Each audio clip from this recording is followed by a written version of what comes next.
প্রকাশ করতে পারেন। তুমি অত্যন্ত রহিমান, রহিম এবং দয়ালু, এবং আমার প্রতি তোমার অগণিত অনুগ্রহ রয়েছে। তোমার পাপ ক্ষমা করে দাও যাতে আমি ধ্বংস হয়ে না যাই। আমার হৃদয়ে তোমার আন্তরিক ভালোবাসা সৃষ্টি করো যাতে আমি জীবন লাভ করি। আর আমার দুর্বলতা ঢেকে রাখো। আর আমার দ্বারা এমন কর্ম করাও যে কাজে তুমি সন্তুষ্ট হবে। আমি তোমার দয়ার দোহাই দিয়ে তোমার কাছে এই দোয়া করছি, তোমার ক্রোধ যেন আমার উপর বর্ষিত না হয়। আমার প্রতি দয়া করো এবং ইহ এবং পরকালের বিপদ থেকে আমাকে রক্ষা করো।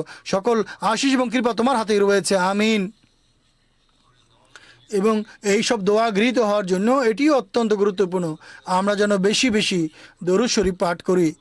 দরুদ ছাড়া আমাদের এই দোয়া বাতাসে ঝুলে থাকে, মধ্যাকাশে ঝুলে থাকে, আল্লাহ পর্যন্ত পৌঁছে না।